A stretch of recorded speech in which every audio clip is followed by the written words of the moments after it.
Hi, I'm Brad Smart, and the title of this top grading tips article is The Top Grading Method for Resolving Conflict. Here's a dramatic scene. General Electric Chairman and CEO Jack Welch was super frustrated that two top executives just could not get along. The press was picking up the internal strife, and the GE stock declined accordingly. Jack asked me to work with the two to get them to play nice. And 1 month into this engagement, I arranged to meet with the two in Manhattan.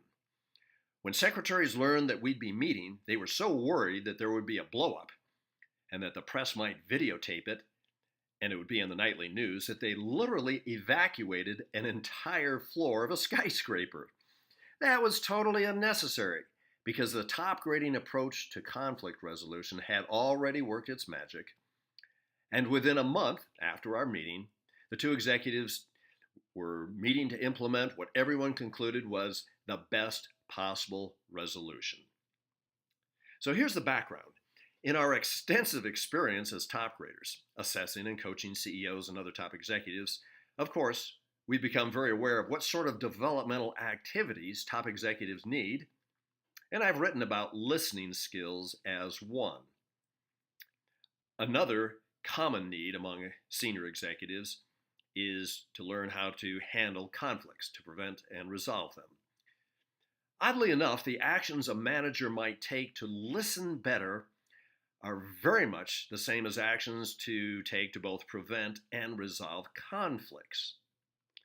In a recent issue of Harvard Business Review, an extensive report by Stanford Graduate School in conjunction with the Miles Group showed what 200 executives and other top executives want.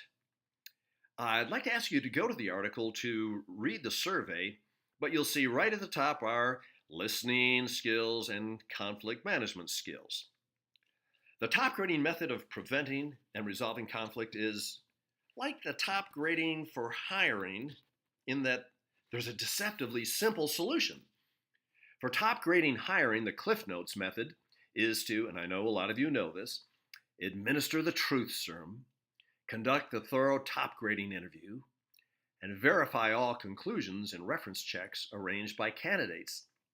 That's top grading in a nutshell. The top grading Cliff Notes method to prevent or resolve conflict is to get both sides to use active listening, to understand each other's position to the other's satisfaction, and then work out a resolution. Let's read on. Here's how you can deal with differences that you might have with another executive. So this is going to personalize it a bit. Suppose you have a significant difference of opinion with, well, it doesn't make any difference, subordinate, peer, boss, customer, or for that matter, spouse. Use active listening to begin to resolve the differences. Active listening is playing back to the other person their point of view to their satisfaction. And you do this before offering your differing perspective. From decades of experience, I know that if every leader would use the playback technique 10 times every day, over time and within a matter of weeks or months, they would be viewed by people who work with them as a much better listener, well, duh, more understanding, more fair-minded, a better leader, and of course, better at preventing and resolving conflicts. I know because I've done millions of surveys and seen the before and after results. When conflicts occur between two on your team, you or a consultant could serve as that third party to coach the two to find a good resolution and become better team players. So you get the two parties to play back the other's point of view to their satisfaction. You do this first, and you'll just see the heat and animosity diminish. Quote, play back to their satisfaction, unquote, is a deceptively simple approach used by many diplomats and many marital counselors. But the technique assures that both sides will fully understand the other's side because both have to state the other's point of view to their satisfaction before they continue arguing their point of view. That's the good news. Mutual understanding is guaranteed by this playback technique, and it's not just desirable, but really necessary for constructive resolution. But the bad news is there are no guarantees. Sometimes it's not sufficient to resolve conflict. Resolution just might not be possible because maybe one of the managers is a hopeless C player, or the goals of the two are in stark conflict and the boss won't remove the incentives to go in a different direction, or there's deep personal animosity that might have come from, say, backstabbing or whatever. You can think of as many reasons as I can. Sometimes just replacing one or both managers is the only way to get resolution of a very, very important issue. Caveats aside, a lot of the time conflicts can be prevented just through the use of active listening by both parties. Perhaps with your meeting with them to require active listening. If the differences are significant, oftentimes they can be resolved and the executives, the company, and the shareholders can all benefit. I'll explain how the top grading professionals, how I and others, deal with conflict problems. But frankly, managers like you can use the same principles. The GE scene was very real but confidential. So here is a hypothetical example of how to help two warring parties achieve resolution. So suppose when two people on your team are in conflict, let's make you CEO. Congratulations. Suppose your head of manufacturing and head of engineering fight each other daily. They hardly talk because you drive hard to get new products on the market, but manufacturing says engineering comes up with unbuildable products, and engineering says manufacturing can't build the products that make money because they're set in their ways, their very old ways. You, or perhaps your COO or a consultant, might handle the conflict resolution. Either way, number one, meet with each individually. Ask what are their points of view, why resolution is important to the company, and what they are willing to give or give up to the other party in order to achieve a resolution. And this is very important. Ask what they would guess the other person's points of view are, what their responses to all those questions will be. This is really powerful stuff. Generally, both parties have such a one-sided view in response to the questions that their predictions of what the other person will say are totally off. When they realize their predictions were wrong, that their perceptions were wrong, it kind of shakes them up. It kind of shakes them out of their narrow point of view. Number two, so number one was meet with each individually. Number two, engage in serial diplomacy to essentially delete inaccurate perspectives.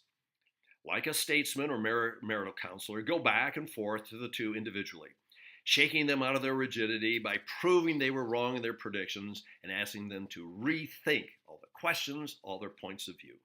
As a hypothetical example, suppose manufacturing predicted that engineering would say, they, engineering, we're not interested in meeting with manufacturing during the design stages. But it's not true.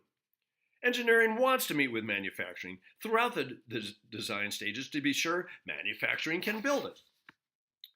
Both parties typically are about equally inaccurate at predicting what the other would say, or the goals, actions, what they're willing to do, etc., etc.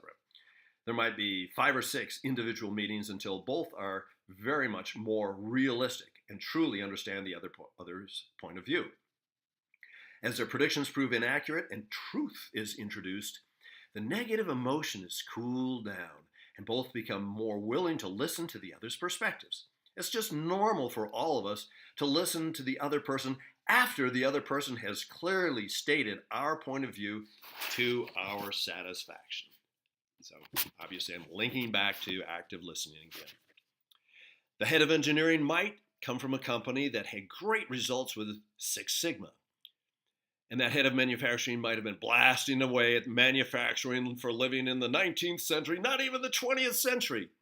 The smart-ass comments motivated manufacturing to push back instead of actually considering adopting some more modern practices such as Six Sigma.